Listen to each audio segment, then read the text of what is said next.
Bonjour à tous et bienvenue sur Darumacha DIY. Dans cette vidéo, on va continuer de travailler dans cette pièce.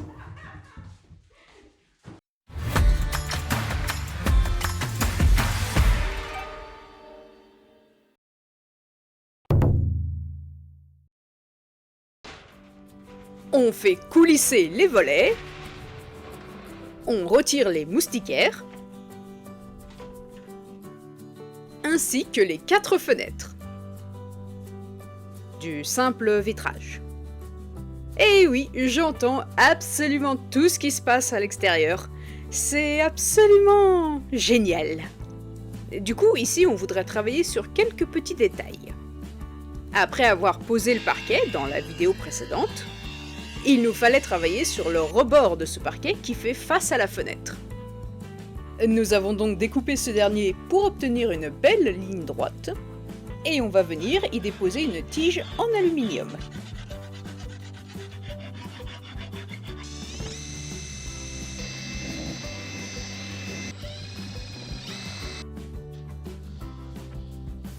On n'a plus qu'à visser tout le long, et c'est terminé.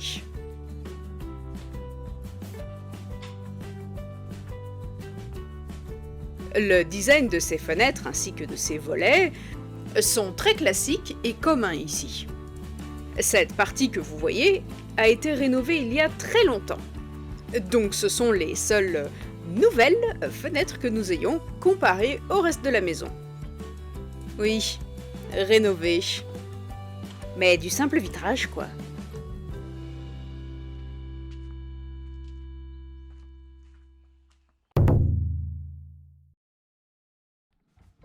Ah, les murs. On avait fait une petite expérience il y a quelques épisodes de cela, afin de comparer les différents enduits pour savoir lequel sera le plus adapté pour éviter que le stuc ne devienne jaune une fois posé. Et ce ne fut pas un franc succès.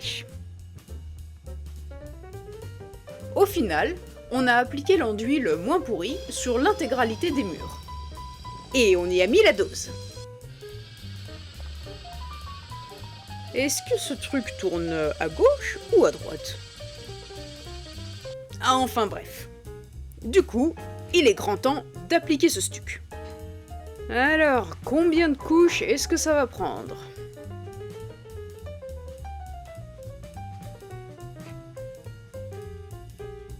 Quoi? Vous n'êtes toujours pas abonné? Très bien. Alors cliquez sur le petit bouton et partagez la vidéo.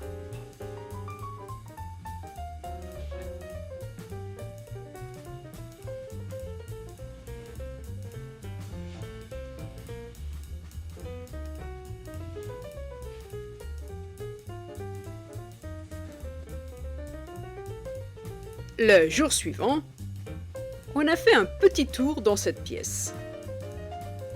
Et à notre grande surprise, nous n'étions pas surpris du tout. Mais heureusement, ce n'est pas jaune partout. Du coup, on a décidé d'appliquer une seconde couche, oui, certes, mais uniquement sur les endroits où on voit du jaune, pas sur l'intégralité du mur.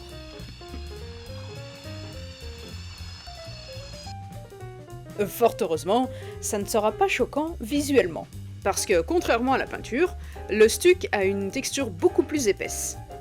Du coup, il est facilement utilisable pour créer des effets de texture sur le mur. Donc s'il y a des zones un petit peu plus bombées que d'autres, eh bien ça fait partie du style. Ça ne peut pas être parfaitement droit.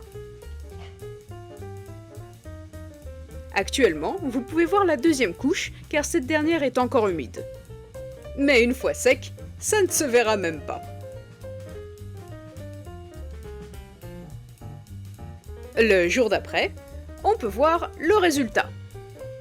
Et comme vous pouvez le voir, ça se fond dans la masse. Cette option était la meilleure que nous pouvions prendre.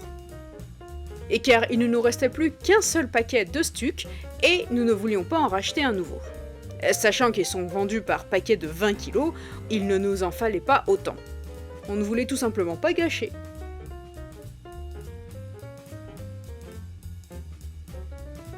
Les murs, c'est fait. Le sol, c'est fait. Ah, C'est vrai que j'avais oublié ça. Oui, le bordel dans le placard.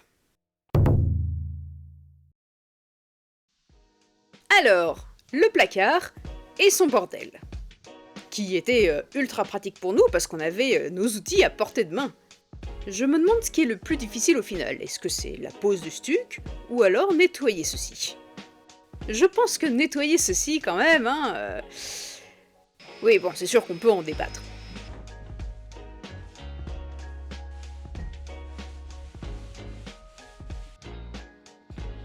L'idée ici, sans compter le nettoyage, va être de fabriquer des portes. Les mêmes d'ailleurs que l'on avait fait pour une chambre à l'étage. On veut quelque chose de simple, avec une structure très facile, et qui a un peu de style quand même. Ah oui, et puis il faut que ça coulisse, bien sûr. Du coup, le pied doit ressembler à cette même porte que l'on a fabriquée pour le salon. Nous allons avant tout commencer par couper les extrémités des barres.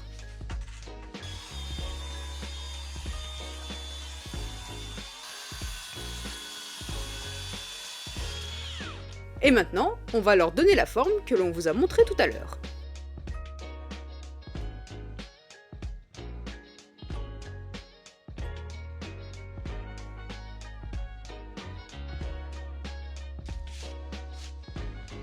Ici, ils sont beaucoup plus courts, parce qu'ils ont été conçus pour entrer au pied du placard. Et de l'autre côté, ils vont être beaucoup plus longs, pour que ça rentre dans le haut du placard. Ensuite, on va creuser dans chacune des barres, afin de pouvoir y insérer le panneau en bois tout à l'heure.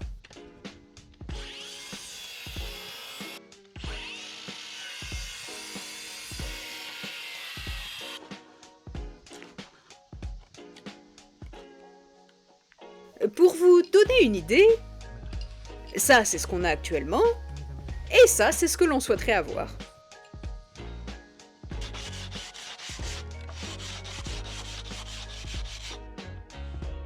Un petit peu de cire. Les panneaux ont été également coupés, à la taille souhaitée, et il ne reste plus qu'à poser le tout. Nous préférons préparer les trous en avance pour faciliter la tâche. Du coup, on va faire des trous dans chacun des coins, deux de préférence, comme ça c'est plus solide.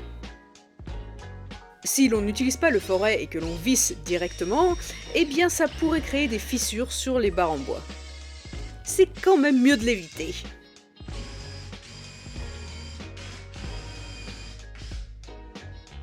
Du coup, il ne nous reste plus qu'à ajouter une pointe de colle.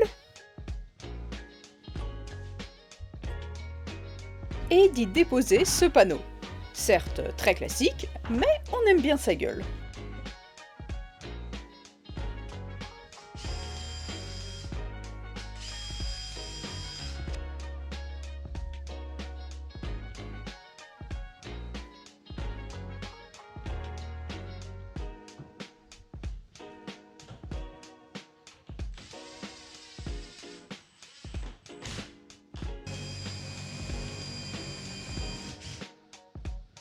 Faisons un petit essai pour voir si ça va rentrer. On va d'abord commencer par faire rentrer la porte vers le haut, comme c'est plus profond, et ensuite on pose le bas. La première porte se positionne toujours à l'arrière.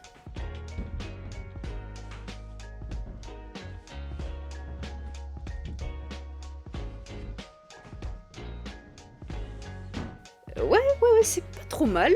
Ceci dit, il y a quand même un sacré écart en haut. Et la raison à cela n'est pas due à une erreur de calcul, non. Le truc, voyez-vous, c'est que l'encadrement est un petit peu incliné. Pour exagérer, ça ressemble à ça. On ne peut bien entendu pas détruire l'encadrement. Du coup, on va ajuster ce dernier, ainsi que les portes. Et il va nous falloir ajouter de simples barres en bois, là où on en a besoin.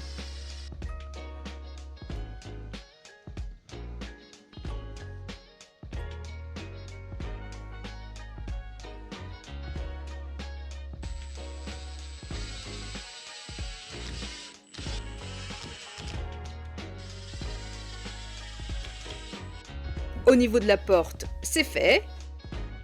Maintenant, il nous faut également ajuster un petit peu l'encadrement, surtout sur le côté droit.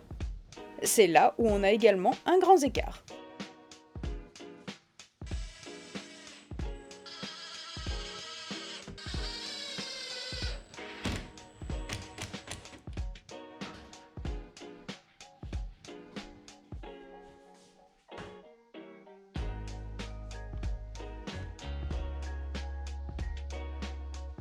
Avant, ça ressemblait à ceci. Et après avoir posé les barres. Bon, au moins, on ne voit plus l'espace.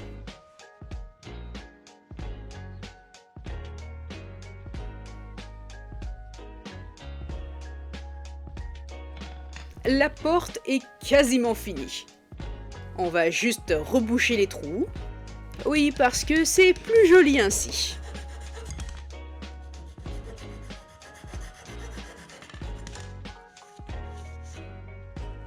Vous ne trouvez pas?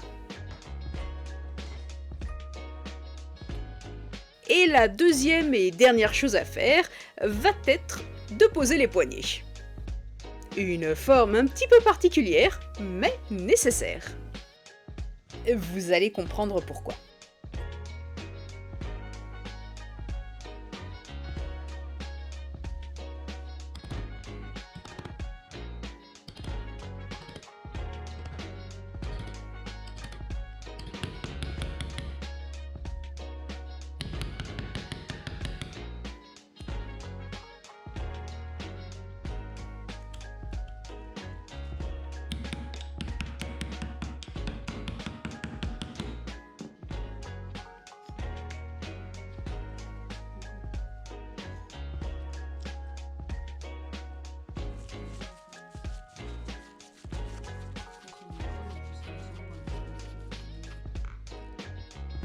Ceci explique pourquoi nous avions besoin de telles poignées.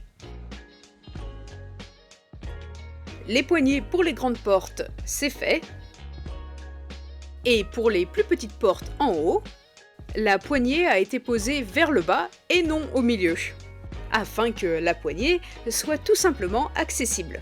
Si ça avait été positionné plus haut, on aurait eu du mal à l'atteindre. Ouais, bon d'accord, sur lui c'est pas évident parce qu'il est grand, du coup...